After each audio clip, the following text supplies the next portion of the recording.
திரு அண்ணாமலை அவர்கள் பாஜகவில் இருந்து அவர் நினைக்கக்கூடிய உயரங்களை அவரால் பெற முடியாது. அவருக்கு தனி கட்சிங்கிறது சூட் ஆகும்னு நினைக்கிறோம். இதை விட்டு அது வேற வாய்ப்பு இல்லை. தாவேகா வர்சஸ் பாஜகன்னு மாறுறதுக்கு பதிலாக தாவேகா வர்சஸ் அண்ணாமலையினுடைய கட்சி. திரு அண்ணாமலை அவர்கள் வந்து இங்க இந்த யூகே போனாரு, ஒரு பிரேக் எடுத்தாரு. என்னிடம் மிக தெளிவாக சொன்னார், பிரதர், திரு அண்ணாமலை அவர்கள் கட்சி தொடங்க வேண்டும் என்று நான் மனதார விரும்புகிறேன். பாஜகவோடு கூட்டணி வச்ச திமுக மறுபடியும் இன்னைக்கு பாஜக விமர்சிக்கிறது இல்லையா? திமுகவோடு கூட்டணி வச்ச பாஜக இன்னைக்கு திரும்ப மறுபடியும் ஒரு தேவை என்றால் திமுக கூட கூட்டணி வைக்க மாட்டாங்களா என்ன? அப்போ இங்க இருக்கக்கூடிய அரசியல் கட்சி நடத்துறவன், அரசியல் இயக்கம் வச்சிருக்கவன், இவனுக்கெல்லாம் வந்து கொள்கை கோட்பாடு கிடையாது. என்னால திரு உதயநிதி ஸ்டாலின் அவர்களையோ திரு சபரீசன் வேதமூர்த்தி அவர்களையோ சந்திச்சு பேசி திராவிட முன்னேற்ற கழகத்துக்கே வேலை பார்க்க முடியும். 2029 பிஜேபி போயிட்டு திமுக கூட கூட்டணி வைக்கலாம். அதுக்கான சாத்தியங்கள் இருக்குன்னு இப்பவே நீங்க பேச ஆரம்பிக்கலாம். அதுக்கான காய் நகர்த்தல் ஒரு பக்கம் நடக்கலாம். ஆனா ராஜவேல் நாகராஜன் இப்படி போயிட்டு உதயநிதியை சந்தித்தார். உதயநிதியிடம் அடுத்து என்ன அறுவடை செய்ய போகிறார்? I am very clear. முதல் போர்க்கொடி இதை செய்ய முடியாதுன்னு சொல்லி முகத்துல அடிச்ச மாதிரி சொன்ன கட்சி யாருன்னா கம்யூனிஸ்ட் தான். 1000 கருத்து வேறுபாடுகள், 1000 விமர்சனங்கள் எல்லாம் இருக்கலாம். ஆனால் அதை தாண்டி நான் ஓப்பனா சொல்றேன், தோழர் சண்முகம் அவர்கள் பிடிவாதமாக இருந்தார். தங்கம் விற்று ஃபாஸ்டா பணம் பெற ஃபாஸ்ட் மணி கோல்ட் 9657965557. ஆயுர்வேதம் ஒரு பொக்கிஷம், நம் ஆயுள் நீட்டக்கும் அற்புதம். டாக்டர் ஸ்ரீவர்மாஸ். பேசு தமிழா பேசினேயர்களுக்கு வணக்கம். 2026 சட்டப்பேரவைத் தேர்தலுக்கு பிறகாக தமிழக அரசியல் நிறைய மாற்றங்களை சந்திச்சுட்டு இருக்கிறத பார்க்க முடியுது. இந்த வகையில் சமூக ஊடகங்களில் பாஜகவுடைய முன்னாள் மாநில தலைவராக இருந்த அண்ணாமலை அவர்கள் புதிய கட்சி தொடங்க இருப்பதாக நிறைய செய்திகள் உலா வருது. ஸோ அதை பற்றி சாருமே கூட ஒரு ட்வீட்டாக கூட போட்டிருந்தாங்க. புதிய கட்சி தொடங்கினால் அதை வரவேற்கிறேன் அப்படிங்கிற மாதிரி ஒரு ட்வீட்டுமே போட்டிருந்தாங்க. ஸோ இதை பற்றி உங்களுடைய பார்வை என்ன? முதலாவதாக இதற்கு முன்னாடி நீங்கள் ஐபிசி சேனலில் கொடுத்த ஒரு இன்டர்வியூ, சமூக நேற்று கொடுத்தது சமூக வலைதளங்கள் ஃபுல்லாகவே அதான் பேச்சு. குறிப்பாக இதில் நீங்கள் அந்த காணொலியில் ரஜினி அவர்களை பற்றி பேசினேன். அதுதான் ரொம்ப நிறைய பேர் வந்து அதை பற்றி உங்களுடைய பார்வை. அதில் ஏதாவது நான் சூப்பர் ஸ்டார் பற்றி மரியாதை குறைவாக பேசியிருக்கேன்? ஏதாவது தரம் கெட்ட வார்த்தைகள்? எல்லோரும் அவருடைய செவி வழி தகவல்களாக வந்து சொன்னாங்க. சூப்பர் ஸ்டார் ரஜினிகாந்த் வந்து இந்த திமுக அதிமுக கூட்டணியாக இணைந்து தமிழ்நாட்டில் விஜய் ஆட்சிக்கு வரவிடாமல் தடுத்து ஒரு ஆட்சி அமைக்க முயற்சி பண்ணாங்கிற குற்றச்சாட்டை சூப்பர் ஸ்டார் ரஜினிகாந்த் மேலே சோஷியல் மீடியாவில் கிட்டத்தட்ட ஒரு 1,00,000 பேர் வச்சிருப்பாங்க. அதில் ரினவுண்டு ஜேர்னலிஸ்டே கிட்டத்தட்ட ஒரு 10-15 பேர் பேசியிருப்பாங்க. அவங்க எல்லோரையும் விட்டுட்டு என்ன மட்டும் அடிக்கிறாங்க அப்படின்னா அதுக்கு பின்னாடி இருக்கக்கூடிய காரணம் என்ன அப்படிங்கிறத நான் பொதுமக்களுடைய பார்வைக்கே விட்டுறேன். ஸோ இப்போ வந்து ரஜினி அவர்களை பற்றி ஏற்கனவே இழிவாக பேசியவன், நாம் தமிழர் காலத்தில் அதை பற்றி பேசியதை நினைத்து வருத்தப்பட்டு மன்னிப்பு கேட்டவன். ஆஃப்கோர்ஸ் உண்மை. ஏன்னா நான் நாம் தமிழர் ஆதரவு நிலைப்பாட்டில் இருந்தபோது தமிழ்நாட்டை தமிழர் தான் ஆள வேண்டும், சூப்பர் ஸ்டார் ரஜினி எதுக்கு ஆளணும் அப்படின்னு சொல்லி நான் கேட்டேன். சரியா? ஆனால் அதை விட மிக மலிவாக விமர்சித்த, ரஜினிக்கு மிக கடுமையான நெருக்கடிகளை கொடுத்தவர்கள் அனைவரும் இன்றைக்கு ரஜினியோடு நெருக்கமாகவும் இணக்கமாகவும் தான் இருக்காங்க. ஸோ சூப்பர் ஸ்டார் ரஜினிகாந்த் அவர்கள் மேல் எனக்கு மரியாதை துளியும் குறைவில்லை. ஆனால் நடந்த உண்மையாக பதிவு செய்யணும்னு நினைச்சேன். அது யாருமே இங்கே பதிவு செய்யலைன்னா எவ்வளோ பேர் பதிவு செஞ்சாங்க. அவங்க யாருக்கு எதிராகவும் இந்த டூல் கிட், இந்த சோகால் ரஜினி ரசிகர்கள் இப்படி பாய்ந்து விழுந்து கடித்து குதறி இதெல்லாம் பண்ணாங்களான்னு தெரியல. ஓகே, அவங்களோட கோபம் அது இல்லை. அந்த வீடியோவில் வந்து நான் அதை தாண்டி இந்த தாவேக அரசினுடைய சில பாசிட்டிவான விஷயங்களை பேசியிருந்தேன். ஸோ அதுதான் அவங்களுடைய கோபத்துக்கான காரணமாக நான் பார்க்குறேன். ஏன்னா கிட்டத்தட்ட 5-6 ஆண்டுகளில் அவரை பற்றி நம்ம எங்கேயுமே விமர்சிக்கிறதுக்கான ஒரு நேரமோ காலமோ அவசியமோ தேவையோ இதுவரை ஏற்படவே இல்லை. பல முறை பல இடங்களில் அவரை பற்றி நம்ம ரொம்ப பாசிட்டிவாக பேசியிருக்கோம். ஏன்னா நான் அன்றைக்கி சொன்னதான் இன்றைக்கும் சொல்கிறேன், இன்றைக்கி சொல்கிறதா இன்றைக்கும் சொல்லுவேன். அவர் வந்து பஸ் கனெக்டராக இருந்தபோது அவர் ஒரு சூப்பர் ஸ்டாராக தான் இருந்தார். அப்போ விசில் அடிக்கும் போது ஒரு சூப்பர் ஸ்டார், தரையை கோதி விடும்போது ஒரு சூப்பர் ஸ்டார், சிகரெட்டை தூக்கி போட்டு பிடிக்கும் போது ஒரு சூப்பர் ஸ்டார். ஆமா, ஆனா அந்த காணொலியிலே கூட நீங்க சொல்லியிருந்தீங்க ரஜினி அவர்கள் ஒரு பெரிய மகான் அப்படின்னு சொல்லியிருந்தீங்க. உண்மை. எல்லா மகான்களுக்குள்ளாரையும் ஒரு ஏதோ ஒரு இடத்துல ஒரு சின்னதா ஒரு குறுக்கு புத்தி, ஒரு சின்ன புத்திங்கிறது இருக்கும். அதை அவர் செய்தாரு.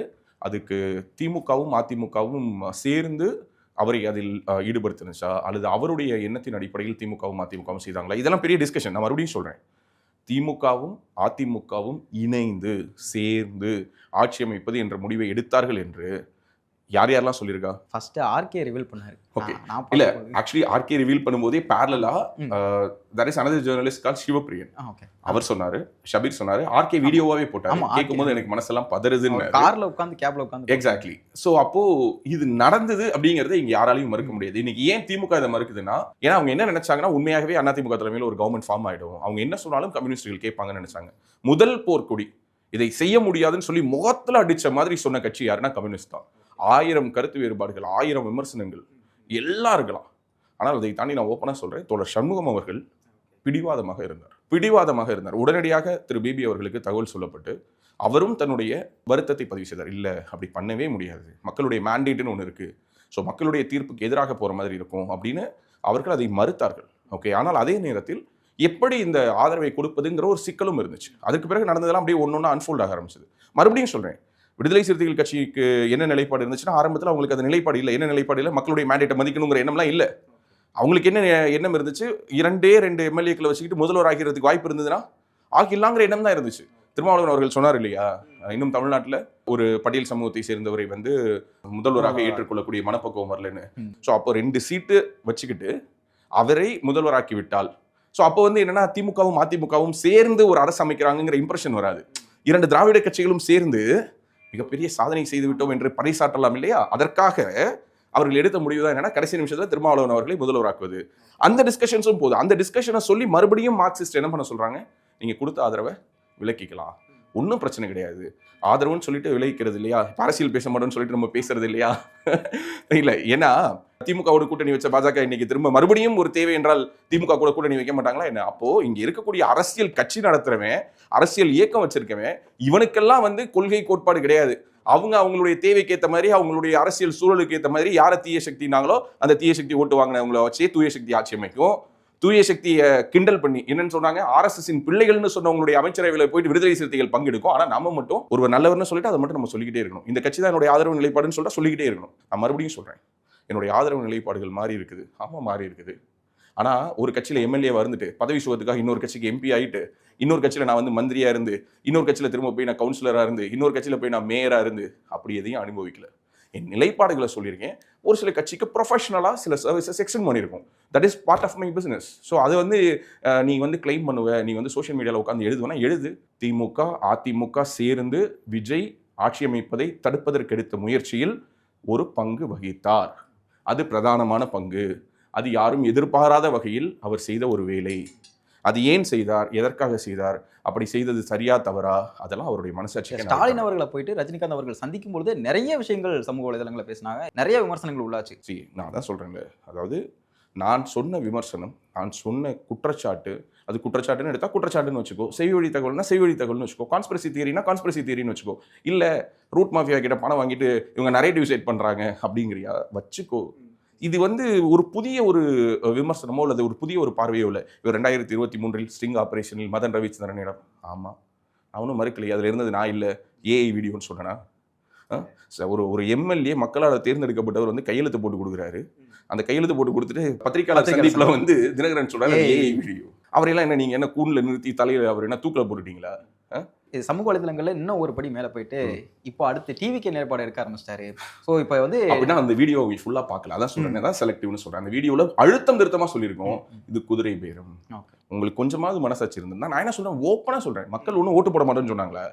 மக்களுக்கு அதீதமான ஒரு அழுத்தத்தை திணிக்க விரும்பாததனால் யார் இதை சொல்றது? கம்யூனிஸ்ட். மக்களின் மேல் ஏண்டா 1998 கவர்மெண்ட்டை நீங்கள் கலைச்சு, அப்போது இருந்த யூபிஏ கவர்மெண்ட்டை கலைச்சு குஜ்ரால் தேவேகவுடான்னு சொல்லிட்டு நிலையற்ற அரசாங்கங்களை உருவாக்குனது நீங்க.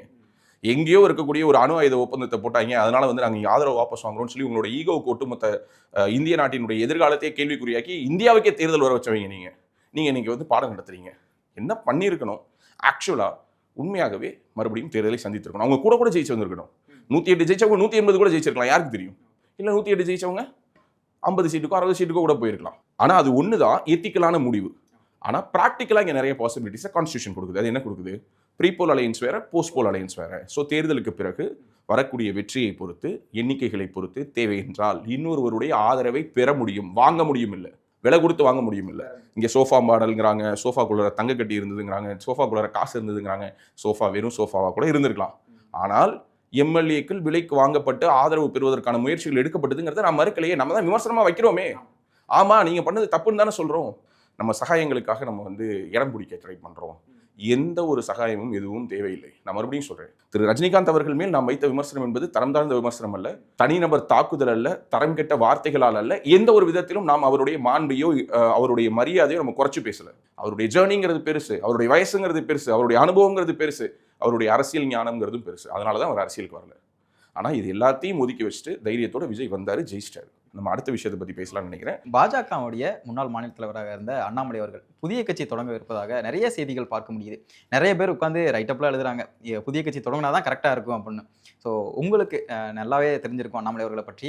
இந்த 2024 எண்மண் எண் மக்கள் யாத்திரையில் கூட நீங்கள் உங்களுடைய பங்குமே நிறைய இருக்குது. உங்களுடைய பார்வையில் இதில் நான் 2 விஷயம் கிளாரிஃபை பண்ணிடுறேன். எண்மண் எண் மக்கள்ங்கிறது ஒரு மிகப்பெரிய ஊர் கூடி தேர்ந்தெடுத்ததில் அதில் நம்ம ஒரு அணிலை விட கம்மியா, ஓகே அணில்னா இப்போ தப்பா இருக்குமோ, சரி ஓகே ஏதோ ஒன்று, ஒரு எலி, பெருச்சாளி, சுண்டெலி, ஓகே ஸோ ஏதோ ஒன்று வச்சுக்கோங்க. ஆனால் நம்மளுடைய பங்களிப்பு ரொம்ப சின்னது. ஸோ நீ கேட்ட அந்த கேள்விக்கான பதிலை நான் சொல்றதுக்கு முன்னாடி கொஞ்சம் டீட்டெயிலாக சில விஷயங்கள் பேசுகிறேன். இதற்கு பிறகு இன்னொரு முறை நான் இதை விளக்க போகிறதில்ல. அதனால் இந்த ஒரு தடவையில் ரொம்ப தெளிவாக தீர்க்கமாக என்ன விஷயங்கள்ங்கிறத நான் சொல்லணும்னு நினைக்கிறேன். 2021 எலெக்ஷன்ஸில் திராவிட முன்னேற்ற கழகம் ஆட்சி அமைக்குது. 2021 எலெக்ஷன்ஸில் திராவிட முன்னேற்ற கழகம் ஆட்சி அமைச்சு அடுத்த ஒரு சில மாதங்களுக்குள்ளார நம்மளுடைய பேசு தமிழா பேசு சேனல் டெர்மினேட் ஆகுது. அதாவது இப்போதைக்கு இந்த ஒரு 10 லட்சம் சப்ஸ்கிரைபரை நோக்கி நம்ம நகர்ந்துட்டு இருக்கோம் இல்லையா, இந்த சேனல் கிடையாது நம்மளுடைய ஒரிஜினல் சேனல். நம்மளுடைய இனிஷியல் சேனல் டெர்மினேட் ஆச்சு. சேனல் டெர்மினேட் ஆன சமயங்கிறது நம்ம நிர்கதியாக இருக்கும். நாம் தமிழர் ஆதரவு நிலைப்பாடோடு தான் நாம் 2021 தேர்தலை சந்தித்தோம். முழுக்க அர்ப்பணிப்பு உணர்வோடு அந்த தேர்தலில் நாம் தமிழர் வேட்பாளர்களுக்கு வேலை பார்த்தோம். Results are not in our hand. மக்கள் வேறு வகையான ஒரு தேர்தலை நாம் தமிழர் கொடுத்தாங்க. வாக்கு சதவீதம் ஏறி இருந்தது. இருந்தாலும் எதிர்பார்த்த அளவுக்கு ஒரு வெற்றி இல்லை. சேனல் போயிடுச்சு. நான் ரேடியோவில் லவ் குரு ஷோ ஹோஸ்ட் பண்ணிட்டு இருந்ததை வந்து நான் 2021 எலெக்ஷன்ஸ் போதே குவிட் பண்ணிட்டேன். அது எலெக்ஷன்ஸ்க்கு முன்னாடி 2021 ஜான்வரி 1 என்னோட லாஸ்ட் ஷோ. அதோட ஒட்டியே டெலிவிஷன் டிபேட்ஸில் பேசுறதையும் நிறுத்தினேன். சேனல் மட்டும்தான் ஹோல்டு, சேனல் இல்லை.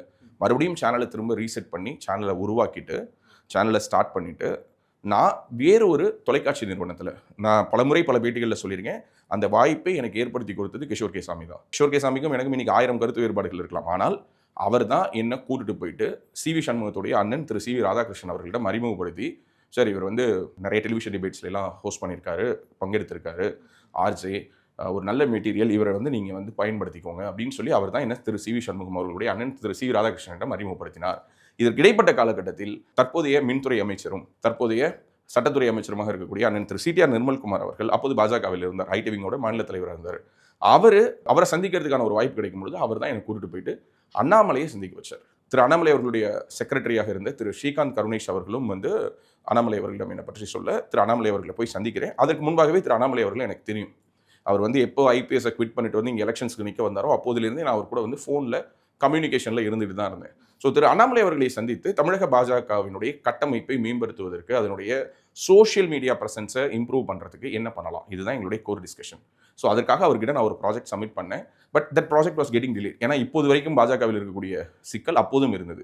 ஏன்னா எல்லாத்துக்குமே ஒரு அப்ரூவல், ஒரு ப்ராசஸ், நேஷனல் டீமுக்கு போகணும், இதுக்கு சில அப்ரூவல்ஸ்க்கான ஹெட்ஸ்லாம் இருக்காங்க. ஸோ இந்த இடைப்பட்ட காலகட்டம் கிட்டத்தட்ட ஒரு 6-7 months ஓடிக்கிட்டே இருக்குது. எந்த விதமான அப்டேட்டும் இல்லை. நான் போயிட்டு நியூஸ் டேல ஜாயின் பண்ணிட்டேன்.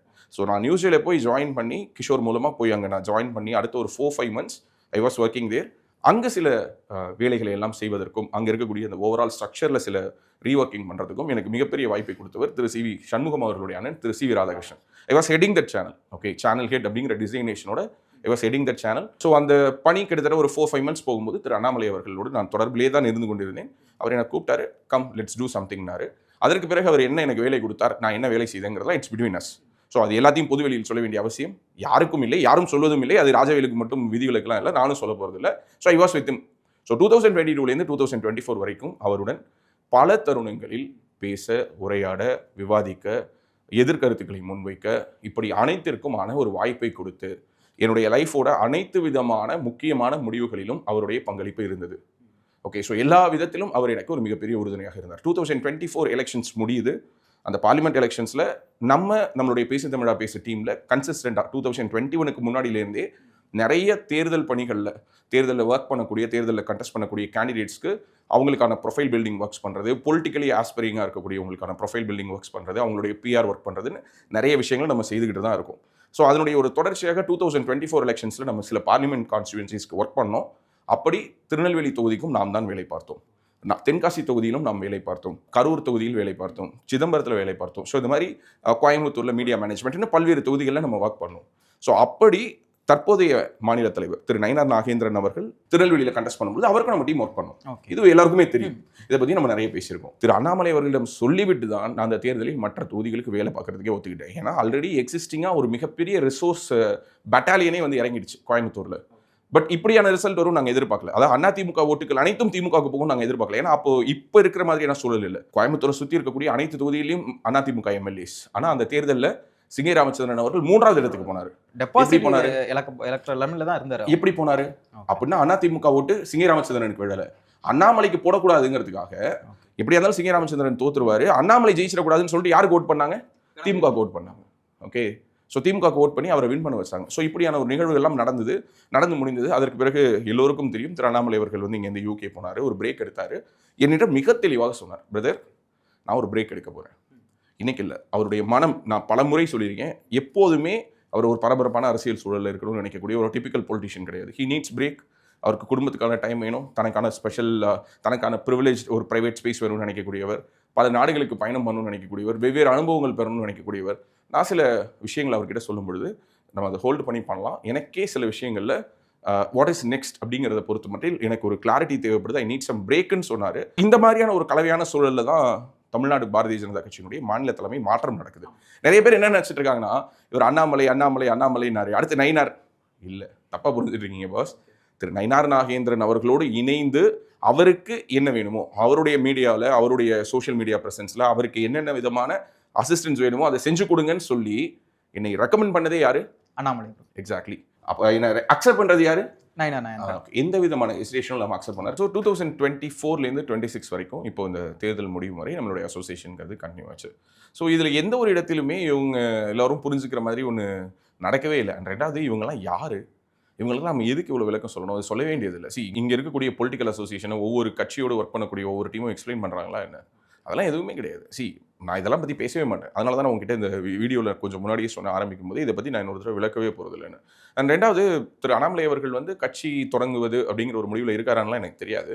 பட் அவர் தொடங்கணும்னு நான் ஆசைப்படுறேன் அப்படிங்கிறத அந்த ட்வீட்டில் நான் சொல்லியிருக்கேன். அந்த ட்வீட்டை பார்த்தோன்னே, நீங்கள் அண்ணாமலையினுடைய அரசியல் எதிர்காலத்தை முடித்து விட போகிறீர்களா, புதிய கட்சி ஆரம்பிக்கிறாரு, அதில் வந்து நீ வந்து இடம் பிடிக்க வந்துட்டியா, அது இதுன்னு 1000 விதமான விமர்சனங்கள் கீழே கமெண்ட்டில் படித்து பார்த்தோம்னா அவ்வளோ பேர் போட்டிருக்கிறாங்க. அவங்க என்ன வேணாலும் நினச்சிக்கிட்டு, எனக்கு அதை பற்றிலாம் பிரச்சனை இல்லை. எனக்கு உண்மையாகவே அரசியல் இடம் பிடிக்கணும், எனக்கு திரு அண்ணாமலை அவர்களை வச்சு ஏதாவது ஒரு ஒரு பொசிஷன் தான் வாங்கணும்னா இந்த 2 வருஷத்தில் நான் எப்போ வாங்கியிருக்கலாம். ஸோ 2022 அக்டோபர்லேருந்து 2024-25 வரைக்குமே அவர் எப்போ மாநில தலைவராக இருந்தாரோ அதுக்கு இடைப்பட்ட காலகட்டத்தில் நான் அவர்கிட்ட சொல்லி எனக்கு ஐடி விங்கில் ஒரு பொறுப்பு கொடுங்க, இல்லை ஏதோ ஒரு விங்கை சொல்லி இந்த விங்கில் எனக்கு ஒரு பொறுப்பு கொடுங்க, நான் பாஜக உறுப்பினராகிறேன் அப்படின்னு சொல்லியிருக்கலாம். அவரும் என்கிட்ட அதை கேட்டதில்லை. இன்னும் சொல்லப்போனால் அப்படியான ஒரு அரசியல் ஆசையை நான் சொன்னபொழுது மேடையில் வச்சு சுபுஜி அவர்களுடைய ஒரு புத்தக வெளியீட்டு விழான்னு நினைக்கிறேன், மயிலாப்பூரில் ஒரு அகாடமியில் நடந்த அந்த ஃபங்க்ஷனில் வந்து அவர் சொன்னார். அருமை சகோதரர் ராஜவேல் நாகராஜன் அவர்கள் சமீபத்தில் நம்முடைய தேசியவாதிகள் கடந்த ஒரு 2 ஆண்டுகளாக ரொம்ப நெருக்கமாக பார்க்கக்கூடிய, பேசக்கூடிய, அவருடைய பேச்சை கேட்கக்கூடிய அந்த வட்டாரத்தில் வந்து உலாவை கொண்டிருக்கின்றார். ராஜவேல் நாகராஜன் அவருடைய பேசும் தமிழா பேசு மிக முக்கியமான பல விஷயங்கள் நம்ம முன்னாடி வைக்குது. ஆனா உண்மையை சொல்ல வேண்டும் என்றால், ராஜவேல் நாகராஜன் அவருக்கு இருக்கக்கூடிய திறமை ஒரு தனித்திறமை, யாருக்கும் இல்லாத நிறைய திறமைகள் அவருக்குள்ள ஒளிஞ்சிருக்கு. காரணம், இன்னும் அது முழுமையாக வெளிப்படவில்லை என்பது என்னுடைய கருத்து. நிறைய உள்ள வச்சிருக்காருங்க, நிறைய பாதைகள் மாறி பயணிச்சிருக்கிறாங்க. தேசியத்தின் பக்கம் இருக்க வேண்டும் என்று தீர்க்கமாக முடிவெடுத்து இந்த பக்கம் வந்திருக்கிறாங்க. எனக்கு ராஜவேல் நாகராஜன் அவர்களே ஒரு இன்டெலெக்சுவலாக, ஒரு தமிழகத்தினுடைய அரசியல் வரலாற்றில் அவருக்கென்று ஒரு தனி இடத்தில் இருக்க வேண்டும், எந்த ஒரு கட்சியும் சார்ந்து இருக்கக்கூடாது என்கின்ற பார்வை எப்பொழுதுமே ராஜவேல் நாகராஜன் அவர் மீது தொடர்ந்து நான் வைத்திருக்கக்கூடிய பாதை. நிறைய முறை தொலைபேசியில் என்கிட்ட பேசும்பொழுது அவரை டிஸ்கரேஜ் பண்ணிக்கிட்டே இருப்பேன், இல்லை இதுதான் இந்த பாதையில தான் நீங்க போகணும். காரணம், ideas change the world. It is இந்த உலகத்தை நம்ம உன்னிப்பா பார்க்கும் பொழுது it is ideas that change society. அந்த ஐடியாஸ் உள்ள வந்துங்க, அது ஒரு த்ரெட்டா வந்து, அது ஒரு மூமெண்டா பில்ட் ஆகி, அது ஒரு சோஷியல் ரிஃபார்ம் மூமெண்டா அது மாறி உருமாறி அதன் பிறகு சமுதாயத்துல மாற்றம் வரும். அந்த ஐடியா கொடுக்கிறவங்க ஒரு சிறிய அரசியல் என்கின்ற ஒரு வட்டத்துக்குள்ள அடைபடக்கூடாது என்கின்ற என்னுடைய எண்ணம். தொடர்ந்து அருமை சகோதரர் ராஜவேல் நாகராஜன் அவர்களுக்கு சொல்லிக் கொண்டிருக்கின்றேன். ஒரு பெரிய ஆளுமை மிக்க மனிதராக வருகின்ற காலத்துல தமிழக அரசியல், இந்திய அரசியல் வலம் வருவார் என்பதில் எந்த ஒரு மாற்று கருத்தும் எனக்கு இல்லை. இவங்களாகவே ஒன்று நம்பிக்கிறாங்க இல்லையா, அது கிடையாது ரியாலிட்டி. அது எனக்கு தெரிஞ்சா போதும், அது அவருக்கு தெரிஞ்சா போதும், அது நயினாருக்கு தெரிஞ்சா போதும். இன்னொன்று ரொம்ப முக்கியமான இடத்தை நான் தொடர்ந்து நினைக்கிறேன். துவரகை திரு அண்ணாமலை அவர்கள் கடந்த 1 வருடமாக கடுமையான மன அழுத்தத்தில் இருந்தாரா? இருந்தார். மன வருத்தத்தில் இருந்தாரா எனக்கு தெரியாது, ஆனால் அழுத்தத்தில் இருந்தார். என்ன மாதிரியான ஒரு ப்ரெஷர்? 3 வருஷம் அவர் உயிரை கொடுத்து ஒரு கட்சியை வளர்த்து கொண்டுட்டு வரும்பொழுது உங்களுடைய பார்ட்டிக்கான நேஷனல் ஒரு பாலிசிஸ் வச்சிருக்கீங்க. 3 வருஷத்துக்கு ஒரு தடவை தலைவரை மாற்றணும், சம்டைம்ஸ் எக்ஸ்டென்ஷனும் கொடுத்துருக்கீங்க. ஆனால் அடுத்த தலைவர் நீங்கள் ஒரு கூட்டணின்னு ஒரு கால்குலேஷன் வச்சிருக்கீங்க. அதுக்கு உங்களுக்கு சொல்றதுக்கு ரெக்கமெண்டேஷன் கொடுக்கறதுக்கு 100 ஏஜென்சிஸ் இருக்காங்க. அவங்க வந்து உங்கள்கிட்ட என்ன கொடுக்குறாங்க? திமுக ப்ளஸ் காங்கிரஸ்னு ஒரு கூட்டணி, அப்போ அதிமுக ப்ளஸ் பாஜகன்னு தான் அந்த கூட்டணி இருந்ததுனா தான் கரெக்டாக இருக்கும், நீங்கள் வந்து அதிமுக கூட கூட்டணி வைங்கன்னு யாரோ சஜஸ்ட் பண்ணுறாங்க. அந்த முடிவு எடுத்தது யாரு? நயினார் நாகேந்திரனா? இந்த ஒட்டுமொத்த தோல்வியுடைய பழியும் நீங்கள் நயினார் நாகேந்திரன் மேலே தூக்கி போட்டிங்கன்னா அதையுமே நான் மறுக்கிறேன். நான் மறுபடியும் சொல்கிறேன், சரி இங்கே என்னன்னா, அண்ணாமலை ஆதரிக்கிறவங்க நயினாரை திட்டணும், நயினாரை திட்டுறவங்க அண்ணாமலை ஆதரிக்கணும். அப்படி கிடையாது பாஸ். அப்படி கிடையாது. அப்படி நீங்க இருந்துட்டு போங்க, எல்லோரும் அப்படி இருக்க வேண்டிய அவசியம் என்ன இருக்கு? இந்த முடிவுகளை நயினார் நாகேந்திரன் எடுத்தாரா? அதிமுக கூட கூட்டணி வைக்கணுங்கிற முடிவை நயினார் நாகேந்திரன் எடுத்தாரா? தேசிய தலைமை எடுக்கிறாங்க. சோ அப்போ உங்களுக்கே தெரியும், இங்க ஒரு குண்டூசியை நகர்த்தணும்னா கூட தேசிய தலைமையிட்ட பர்மிஷன் வாங்கணும்னு. நான் அதனாலதான் இன்னைக்கு என்ன சொல்றேன்னா, இப்படி மேலே இருந்து சொல்வதை மட்டுமே செய்யக்கூடிய ஒரு மேனேஜர் வேலையை அண்ணாமலையால செய்ய முடியாது. அவருடைய நேச்சர் தெரியும். அதனாலதான் சொல்றேன், அவருக்கு 41 தான் ஆகுது, விஜய்க்கு நீங்க 51. விஜய்க்கு 51 நடந்தது, அண்ணாமலைக்கும் 51 நடக்கட்டுமே. இந்த கூட்டணியை டிசைட் பண்ணது யாரு?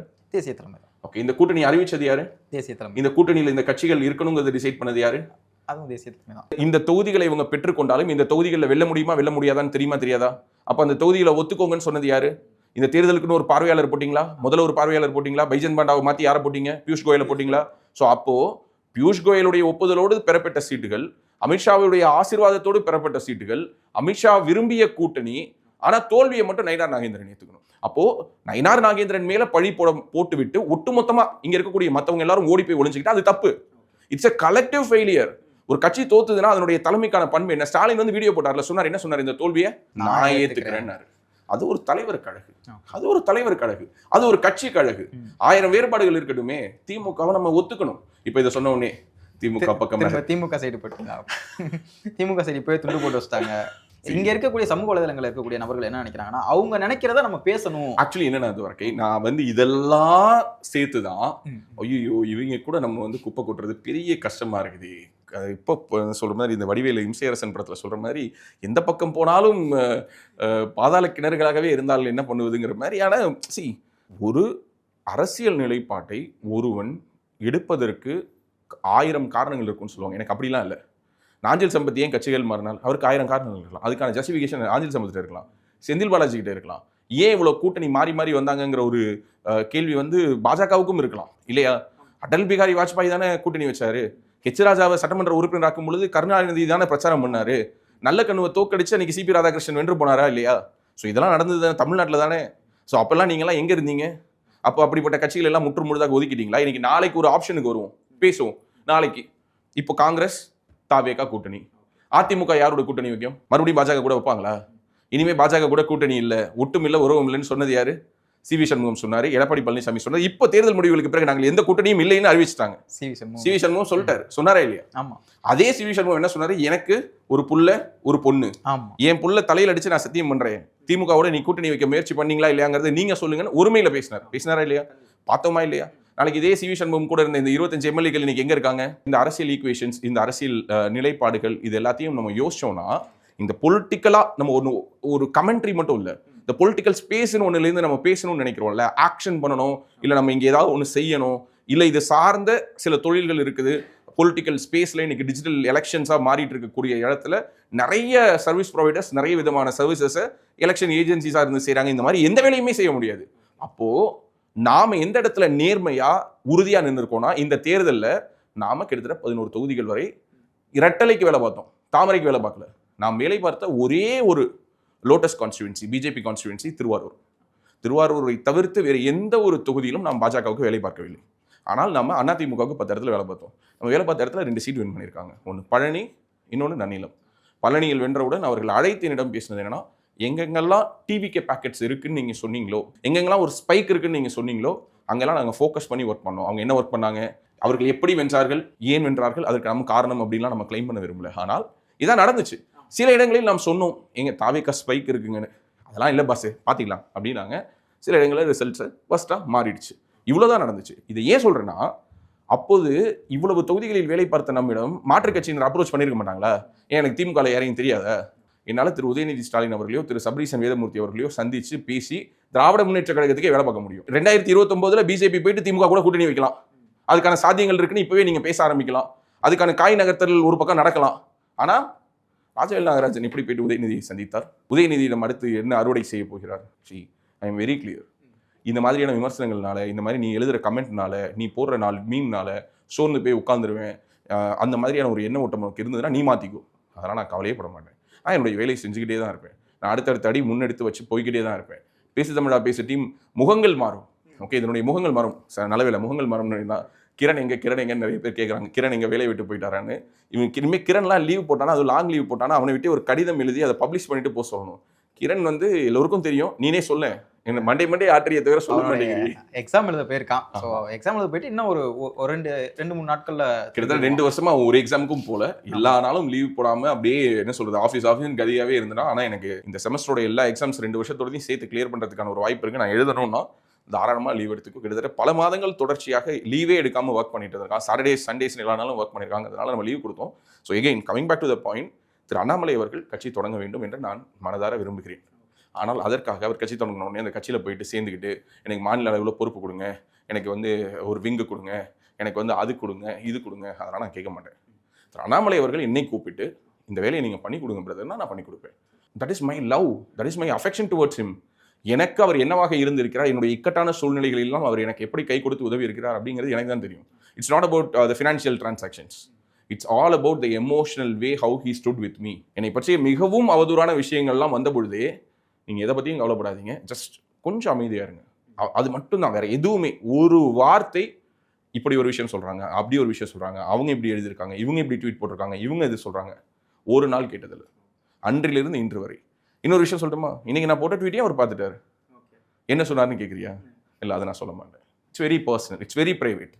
அண்ணாமலை அவர்கள் மீண்டும் இங்கு பாஜகவிலேயே தொடர்ந்து ஒரு 3 வருஷம் ஒர்க் பண்ணாரா, நீங்க என்ன பண்ணுவீங்க? 2029 நீங்க போயிட்டு திமுக கூட கூட்டணி வைப்பீங்கன்னு வச்சுப்போம். வைக்கவே மாட்டாங்களா? அரசியல் என்ன வேணாலும் நடக்கலாம். அரசியல்ல என்ன வேணாலும் நடக்கும். அது எல்லாருக்கும் பொருந்தும் தானே. அது இந்த வீடியோக்கு கீழே கமெண்ட் பண்றவங்களுக்கு எல்லாம் பொருந்தும்னா ராஜவேல் நாகராஜனுக்கு பொருந்தாதா? அது பாஜகவுக்கு பொருந்தும், திமுகவுக்கு பொருந்தும்னா ராஜவேல் நாகராஜனுக்கு பொருந்தாதா? அது சீமானுக்கு பொருந்தும், அது விஜய்க்கு பொருந்தும், விடுதலை சிறுத்தைகளுக்கு பொருந்தும்னா அது எனக்கு பொருந்தாதா? அப்போ உங்களுக்கு எல்லாம் மட்டும் தனி ரூலா? எனக்கும் அந்த ரூல்லாம் அப்ளிகபிள் பாஸு. ஸோ அதனால் அதை பற்றி நான் எதுவும் ஃபீல் பண்ண போகிறது கிடையாது. நீங்கள் என்ன வேணாலும் கமெண்ட் பண்ணுங்கள். நான் மறுபடியும் சொல்கிறேன், எந்த ஒரு இடத்திலும் தேசியவாத சிந்தனையிலிருந்து நாம் விலக மாட்டோம். இவங்க எல்லாரும் நினைச்சிட்டு இருக்காங்க தாவேகா ஆதரிச்சா பணம் கிடைக்கணும். அதுவே மிகப்பெரிய தப்பான ஒரு விஷயம். ஏன்னா இவங்க எல்லோரும் என்ன நினைக்கிறாங்கன்னா, தாவேகாவை ஆதரிப்பவர்களுக்கெல்லாம் ரூட் ஜெகதீஷ் கோடி எழுதி கொடுக்குறாரு. மறுபடியும் நான் இந்த இடத்துல அதையும் கிளாரிஃபை பண்ணிடுறேன். ஜெகதீஷை எனக்கு கிட்டத்தட்ட 10 வருஷத்துக்கு மேலே தெரியும். நான் ரேடியோவில் ஒர்க் பண்ணேன்டா தம்பி, உனக்கு தெரியும் தானே. 2007 2021 வரைக்கும் 14 வருஷம் நான் almost A R Rahman, Dhanush, name any celebrities, Kamal Haasan sir எல்லோரோடும் நேர்காணல் இல்லைனாலும் இப்போ ஃபார் எக்ஸாம்பிள் ரஹ்மான் சார் நான் இன்டர்வியூவே பண்ணியிருக்கேன், ஆடியோ இன்டர்வியூ பண்ணியிருக்கேன், தனுஷை பண்ணியிருக்கேன். சூப்பர் ஸ்டார் ரஜினிகாந்தை தவிர்த்து ஆல்மோஸ்ட் முக்கியமான அனைத்து இயக்குனர்கள், நடிகர்கள் எல்லோரோடும் இன்டர்வியூ எடுக்கிற அவங்களுடைய ஃபங்க்ஷன்ஸை ஏதோ ஒரு வகையில் ஹோஸ்ட் பண்ணவோ அல்லது ஏதோ ஒரு வகையில் அவங்க கூட அசோசியேட் ஆகிறதுக்கான வாய்ப்புகளும் எனக்கு இருந்திருக்கு. இது எதுக்காக சொல்ல வந்தேன்னா, ஜெகதீஷை எனக்கு அப்பவே தெரியும். ஜெகதீஷ் எனக்கு ஜிவியுடைய மேனேஜராக தெரியும். என்னோட ஃபோனில் அவருடைய நம்பர் கிட்டத்தட்ட எத்தனையோ வருஷத்துக்கு முன்னாடி சேவ் பண்ணேன். இந்த இடத்துல நான் ஒன்று சொல்லணும்னு நினைக்கிறேன். அதாவது உனக்கு ஜெகதீஷ் உனக்கு ரிலேட்டிவா? பேசு தமிழா பேசி ராஜவேல் நாகராஜனா தெரியறதை விட நிறைய பேருக்கு லவ் குருவா தான் தெரியும். இன்னைக்கு வரைக்கும் யாராச்சும் கால் பண்ணி கேட்டா யார் போவாங்க ஓனர்னு கேட்டா பேசு தமிழா பேசி ராஜவேல் நாகராஜன் சொன்னா கூட தெரியாது. லவ் குரு, ஓ அவரா? அதாவது அவரா இந்த வேலையெல்லாம் இப்ப பண்ணிட்டு இருக்காரு. இல்ல, லவ் குரு சொன்னாதான் நிறைய பேருக்கு தெரியுது. ரேடியோ நான் விட்டு 5 வருஷம் ஆயிடுச்சு. இன்னைக்கு வரைக்கும் ஏதோ ஒரு இடத்தில் ஏதோ ஒரு யாரோ ஒரு நபர் என்னை சந்திக்கும் போது உங்க குரல் எப்போ கேட்டது எனக்கு இன்னும் நினைவில் இருக்கு, நீங்க பண்ண ஏதோ ஒரு ஷோ நினைவில் இருக்குன்னு சொல்றாங்க. இதெல்லாம் யோசிச்சுதான் நான் ஐயோ இது வேணாம், நிம்மதியான வாழ்க்கை. நீ நம்ப மாட்டேன், office time starts by 6 and 11:30 மணிக்கு நான் ஆஃபீஸ் விட்டு கிளம்பிடுவேன். ஷோ 9 மணிலேருந்து 11 மணி வரைக்கும் லைவ், 11 மணிலேருந்து 1 மணி வரைக்கும் ரெக்கார்டட் ஷோ. ஸோ இந்த 11 மணிக்கு ஷோ முடிச்சுட்டு ஒரு ½ ஹவரில் மீதம் இருக்கக்கூடிய லிங்க்ஸை ரெக்கார்ட் பண்ணி சாங்ஸை ஸ்கெடியூல் பண்ணிட்டு கிளம்பிடுவேன். 6 மணிக்கு முன்னாடி வரைக்கும் அந்த உலகம் என்னோடது. பாண்டியா சார் ஆஃபீஸில் போய் உட்காந்துருப்பேன், அஹமத் சார் ஆஃபீஸில் போய் உட்காந்துருப்பேன், கார்த்திக் கிருஷ் கூட டிஸ்கஷனில் உட்காந்துருப்பேன். என்னோட ஃப்ரெண்ட்ஸ் நிறைய பேர் ஸ்கிரிப்ட் பண்ணிட்டு இருந்த ஏடிஸ், என்னோட முன்னாடி சீனியர் ஜூனியர்ஸோட ஸ்கிரிப்டை படித்து கரெக்ஷன் சொல்லிட்டு இருப்பேன். பிரசாத் லேபில் உட்காந்து யார்ட்டையாவது கதை கேட்டுட்டு இருப்பேன். இதுதான் என்னோட உலகம், இதுதான் என்னுடைய உலகம், இது மட்டும்தான் என்னோட உலகம். சினிமா மட்டும்தான். ஆஃபீஸ் டி நகர், வீடு வேளச்சேரி, கொஞ்ச நாள் வடபழனியில் இருந்தேன். ஸோ சாலிகிராமம், டி நகர், வடபழனி, இதை சுற்றி தான் என்னுடைய உலகம். இப்படித்தான் இருந்தோம். ஆக்சிடென்டலி நமக்கு அரசியல் ஆர்வம் அப்படிங்கிறது நம்ம டெலிவிஷன் டிபேட்ஸில் பார்ட்டிசிபேட் பண்ணுறதுக்கு முன்னாடியிலேருந்தே இருந்துச்சு. நான் அதையும் சொல்லிடுறேன், 1996 ரஜினி ரசிகர் மன்ற கொடியை தான் பிடிச்சிட்டு போனோம். ஓகே, இப்போ உடனே ரஜினி டிஃபமேஷன் கேஸ் போட போறாரு, உடனே ரஜினி ரசிகர் மன்ற கொடி பிடிச்சிட்டு போனேன். டே, நீங்கள் டிஃபமேஷனில் என்ன வேணாலும் போடுங்க, அதை பற்றிலாம் ஐ டோன்ட் மைண்ட். பட் 1996 எங்கள் அண்ணன் இப்போ திமுகவில் கவுன்சிலராக இருக்கார் திருத்துறைப்பூண்டியில். ஸோ அவர் ரஜினி ரசிகர் மன்றத்தில் இருந்தார். இப்போ மூப்பனார், கருணாநிதி ஐயா இவங்கெல்லாம் சேர்ந்து கூட்டணி அமைச்சாங்க. 1996 ரஜினி ஓப்பனாக ஆதரவு கொடுத்தாரு.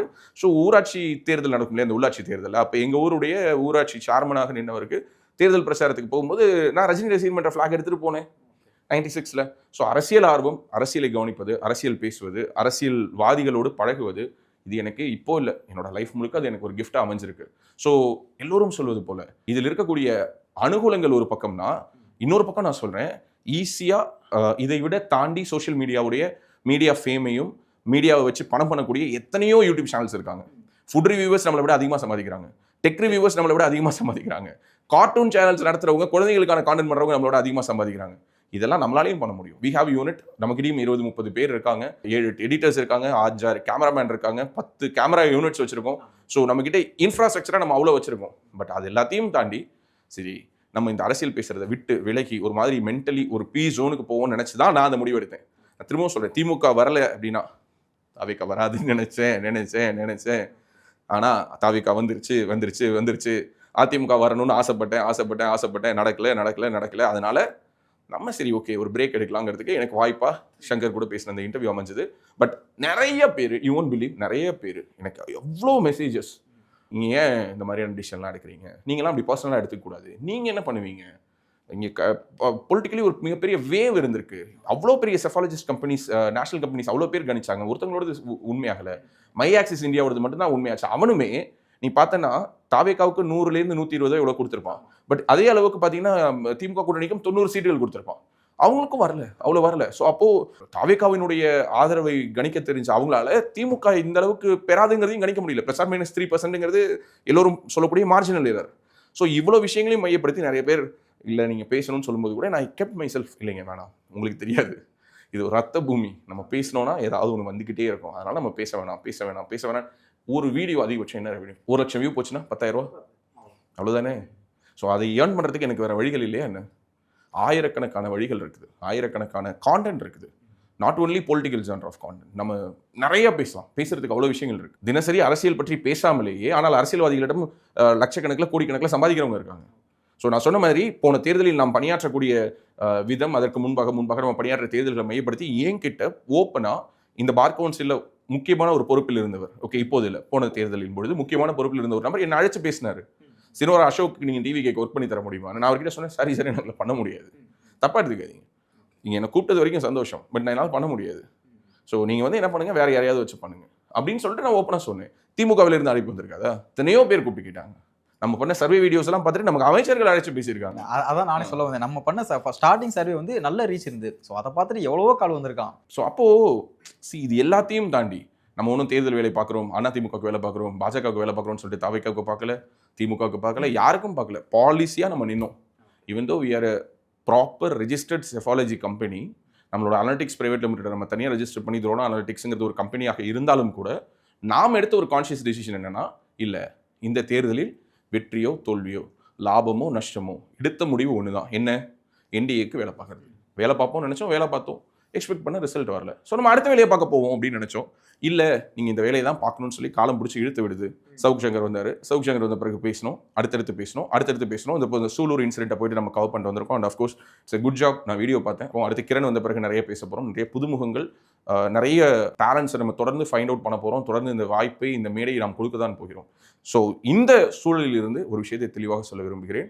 திரு அண்ணாமலை அவர்கள் பாஜகவில் இருந்து அவர் நினைக்கக்கூடிய உயரங்களை அவரால் தொட முடியாது. அவருக்கு இன்னைக்கு 41 வயசு. இன்னும் 10 வருஷத்தில் அவர் தனி கட்சியை தொடர்ந்து தொய்வு இல்லாமல் எடுத்துகிட்டு போனார்னா அவரால் விஜய்க்கு ஒரு ஆல்டர்னேட்டாக இருக்க முடியும். அண்ணாமலை மாதிரியான ஒரு அக்ரெசிவ் பொலிட்டிஷியனை இங்கே இருக்கக்கூடிய பாஜக, தமிழக பாஜக இலக்குது அப்படின்னா, ஒருவேளை தனிக்கட்சி தொடங்குற பட்சத்தில் நான் சொல்கிறேன் அப்படின்னா, இந்த பாஜகவுக்கு இன்னும் ஒரு பலகீனமான ஒரு சூழல் தான் இங்கே தமிழகத்தில் நிலவ போகுது அப்படின்னு. எனக்கு பாஜக இவர் வந்து காப்பாற்றுவார், அவர் வந்து காப்பாற்றுவார் அப்படின்லாம் எனக்கு சொல்ல தெரியல. பாஜகவில் நிறைய ப்ராமிசிங்கான ஃபேஸஸ் இருக்காங்க. நான் மறுபடியும் சொல்கிறேன், திரு அண்ணாமலை அவர்களை வந்து நம்ம ப்ரொஜெக்ட் பண்ணி பேசுறதுனால மற்ற எல்லோரையும் சிறுமைப்படுத்துறோம்னு அர்த்தம் கிடையாது. எனக்கு அண்ணாமலை அவர்கள் மேல் எந்த அளவுக்கு ஒரு மரியாதையும் ஒரு ரெஸ்பெக்டும் இருக்கும், எனக்கு அதே அளவுக்கு திரு அஸ்வத்தாமன் அவர்கள் மேலும் இருக்கிறது. திரு அஸ்வத்தாமன் அவர்கள் மேல் என்ன மாதிரியான ஒரு மரியாதையும் ஒரு ரெஸ்பெக்டும் இருக்குதோ, அதே மாதிரி எனக்கு வினோஜ் பி செல்வம் மேலும் இருக்கிறது. வினோஜ் மேல என்ன மாதிரியான ஒரு மரியாதையும் ஒரு ரெஸ்பெக்டும் இருக்குதோ, அதே மாதிரி இன்னும் சொல்லப்போனால் அதை விட ஒரு படி கூட எனக்கு அமர் பிரசாத் ரெட்டி மேல இருக்குது. அமர் பிரசாத் ரெட்டி மேல என்ன மாதிரியான ஒரு ப்ராமிசிங்கான ஒரு ஃபேஸ் அப்படிங்கிற ஒரு நம்பிக்கையும் ஒரு எண்ணமும் இருக்குதோ, அதே மாதிரியான ஒரு எண்ணம் எனக்கு எஸ்ஜி சூர்யா மேலேயும் இருக்குது. இந்த மாதிரி நிறைய பேர்களை நம்மளால சொல்ல முடியும், செகண்ட் லெவல் லீடர்ஸ் அப்படின்னு சொல்லி அடையாளப்படுத்தப்பட்டவங்க. ஆனால் இவங்களுக்குமே இந்த ஸ்பேஸ் எந்த அளவுக்கு ஒர்க் ஆகும் அப்படிங்கிறது ஒரு பெரிய கொஸ்டின் மார்க். ஏன்னா திரு அண்ணாமலை அவர்கள் வந்த பொழுது முதல் தேர்தலில் அவர் மோசமான தோல்வி தான் சந்திக்கிறார் அரவக்குறிச்சியில். ஆனால் அதற்கு பிறகு நடந்த நிகழ்வுகளை நீ எடுத்து பார்த்தீங்கன்னா எல்முருகன் அவர்களும் அந்த தேர்தலில் தோக்குறாரு. எல்முருகனை வந்து மத்திய அமைச்சராக்குறாங்க, மாநில தலைவராக இருந்தவர். அவர் மத்திய அமைச்சரானதுக்கு பிறகு தமிழ்நாட்டுக்கு ஒரு மாநில தலைவர் தேவைப்படுது. அப்போ திரு அண்ணாமலை அவர்களிடம் அந்த பொறுப்பு கொடுக்கப்படுது. ஒரு குரூஷியலான டைமில் பொறுப்பு எடுக்கிறாரு. எடுத்ததிலிருந்து அவர் தமிழ்நாட்டில் அவர் பேசின அந்த ஒவ்வொரு ப்ரெஸ் மீட்டாக இருக்கட்டும், அல்லது அவருடைய ஒவ்வொரு ஸ்டாண்டாக இருக்கட்டும், அவருடைய போல்ட் அட்டம்ப்டாக இருக்கட்டும், அது ரொம்ப ஸ்ட்ராங்காக மக்கள் கிட்ட போய் சேர்ந்தது. இந்த தேர்தலில் அதுதான் மிஸ் ஆனதாக நான் பார்க்குறேன். யார் ஒருவர் திமுகவை முழு வலு கொண்டு எதிர்க்கிறாங்களோ அவங்க பின்னாடி மக்கள் திரளுவாங்க. அப்படிதான் இந்த முறை திரண்டாங்க. விஜய் ரொம்ப தெளிவா டிக்ளேர் பண்ணாரு, ஆவேகாவா திமுகவா, டிவிகேவா டிஎம்கேவான்னு அவர் கேட்டது மக்கள் கிட்ட போயிட்டு அப்படியே ஒரு ஆணி அடிச்ச மாதிரி இறங்குனுச்சு.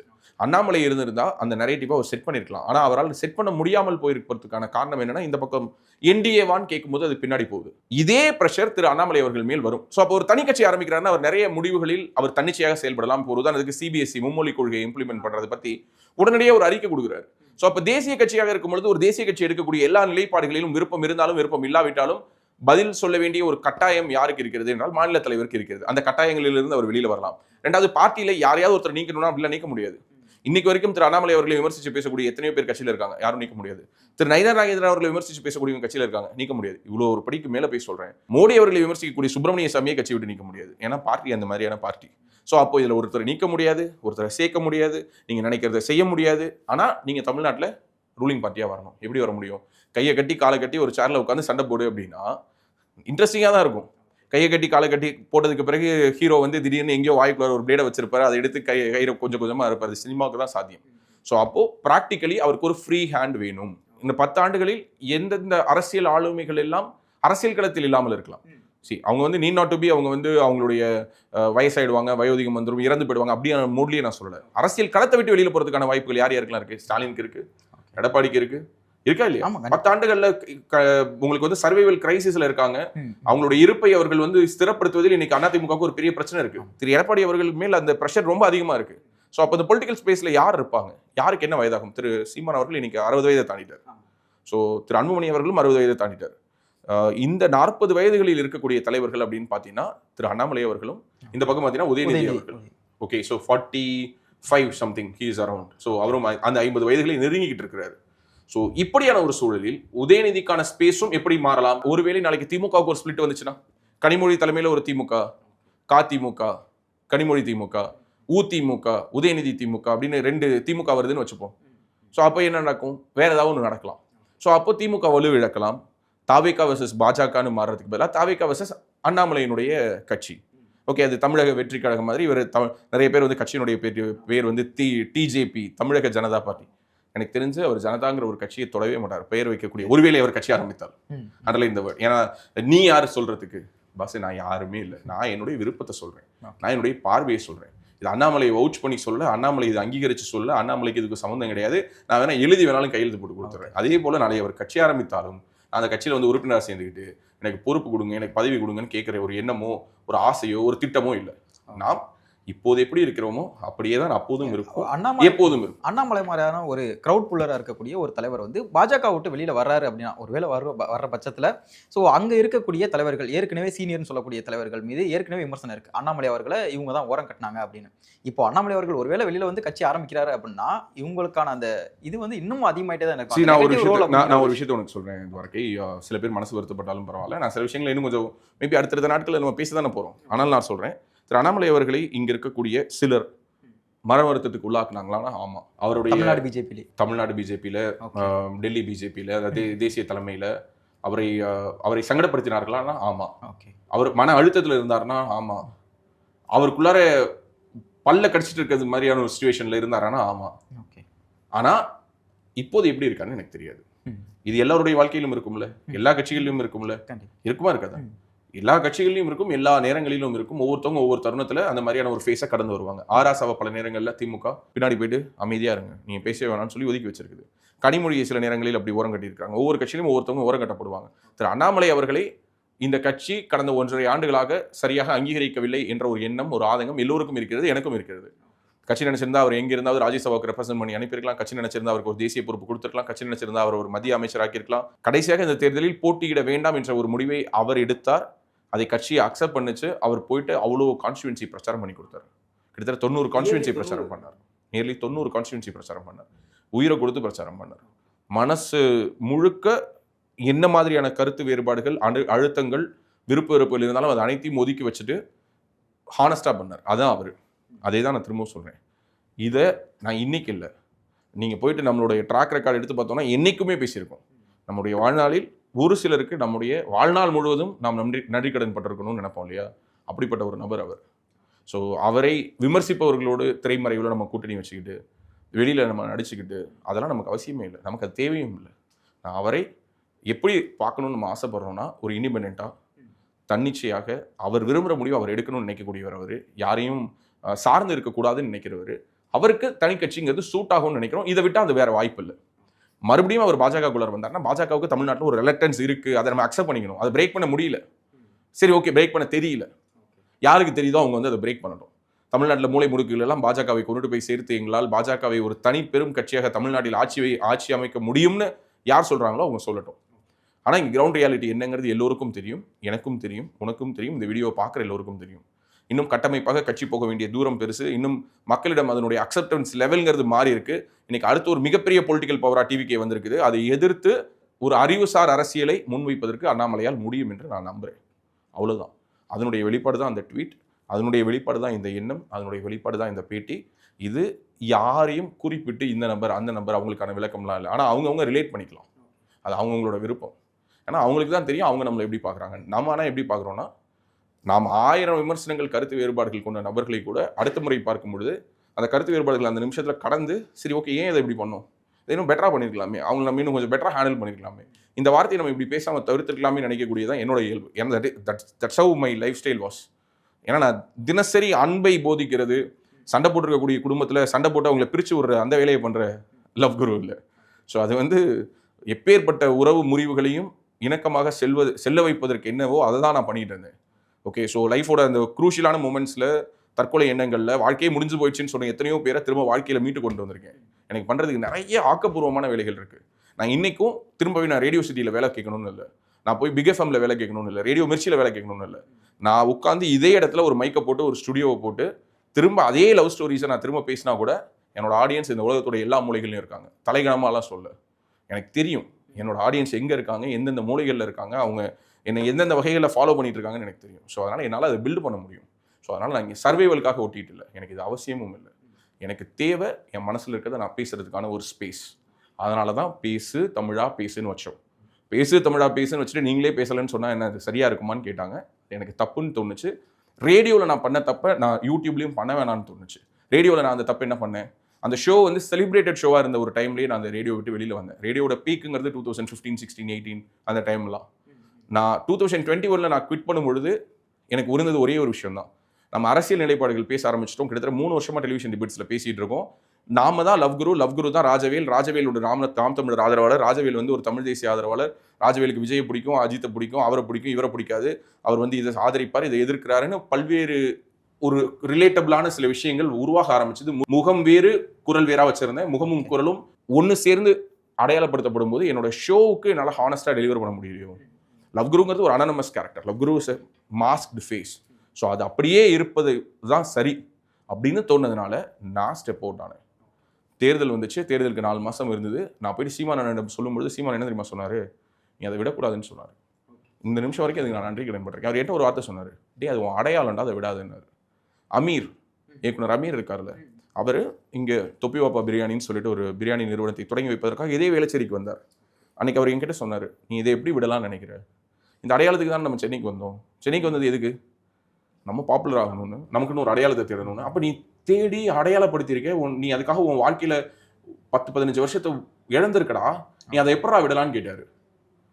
அதெல்லாம் எனக்கு இன்னமும் ஒழிச்சிட்டு இருக்குது. ஆனால் அதையெல்லாம் மீறி விட்டுட்டு வந்தேன். எனக்கு நான் நினச்ச உடனே போயிட்டு ரேடியோ சிட்டி கதவு திறந்து நான் போய் உட்காந்து பேச முடியுமா, முடியாது. ஆனால் எனக்கு அப்படிப்பட்ட ஒரு எண்ணமும் இல்லை. அதற்கு பிறகு இந்த 4 ஆண்டுகளில் இது வரைக்கும் என்னுடைய ஷோவை 4 பேர் பண்ணிட்டாங்க. இன்னைக்கு வரைக்கும் திரும்ப அவங்களால ஒரு லவ் குருவை ஸ்டேபிளாக ஃபைண்ட் அவுட் பண்ண முடியல. வருஷத்துக்கு ஒருத்தர் அந்த ஷோவை ஹோஸ்ட் பண்ணிட்டு இருக்காங்க. நான் இன்னைக்கு போயிட்டு திரும்ப வேலை கேட்டனாலும் எனக்கு அந்த வேலை கொடுப்பாங்க. ஏன்னா 10 வருஷம் நைட் பேண்டில் அந்த ஷோ தான் சென்னையுடைய நம்பர் 1 ஷோ. ஸோ அந்த இடத்துல நான் அந்த ஷோவை வச்சுட்டு தான் நான் வெளியில் வந்தேன். அந்த மாதிரியான ஒரு தப்பை நான் பேசல பண்ண மாட்டேன். ஏன்னா இது எனக்கு மக்கள் மறுபடியும் கொடுத்துருக்க ஒரு அடையாளம். 2021 26 வரைக்கும் நான் பில்டு பண்ணியிருக்கேன். 5 வருஷமாக நான் உருவாக்கின அடையாளத்தை நான் ஏன் தூக்கி போடணும்? அரசியல் பேசலைன்னா சினிமா பற்றி பேசுவேன், இலக்கியம் பற்றி பேசுவேன், புத்தகங்கள் பற்றி பேசுவேன், நான் பார்த்த உலக சினிமா பற்றி பேசுவேன், பிஸ்னஸ் பற்றி பேசுவேன், ஷேர் மார்க்கெட்டில் இன்வெஸ்ட் பண்ணுறது பற்றி பேசுவேன், ரியல் எஸ்டேட்டில் எங்கே இடம் வாங்கி போடணும், எங்கே இடம் வாங்கி போடக்கூடாதுங்கிறத பற்றி பேசுவேன், நான் வந்து விவசாயத்தை பற்றி பேசுவேன். நான் பேசுறது உனக்கு எரியுதுன்னா அதுக்காகையாவது பேசுவேன். தொடர்ந்து பேசுவோம், நிறைய பேசுவோம். அது நம்முடைய நிலைப்பாடுகளை சொல்வதற்கு தானே தவிர யாரையும் இங்கு குளிர்விப்பதற்காக, யாரையும் மகிழ்விப்பதற்காக அல்ல அப்படிங்கிறத மட்டும் ரொம்ப தாழ்மையோடும் பணிவன்போடும் நம்ம இந்த இடத்துல பதிவு செய்யணும்னு நினைக்கிறேன். உலக தமிழ் சொந்தங்களுக்கு வணக்கம். நான் ராஜவேல் நாகராஜன். பேசு தமிழா பேசு வலையொலியுடைய வளர்ச்சிக்கு நீங்களும் உறுதுணையாக இருக்கணும்னு நினச்சிங்கன்னா இந்த வீடியோடைய டிஸ்கிரிப்ஷனில் இருக்கக்கூடிய ரேசர் பே லிங்கை கிளிக் பண்ணுங்கள். அந்த லிங்க்கில் போயிட்டு உங்களுக்கு விருப்பமான தொகையை பேசு தமிழா பேசுவனுடைய வளர்ச்சிக்கு உங்களுடைய பங்களிப்பாக நீங்கள் கொடுக்கலாம். நன்றி, வணக்கம்.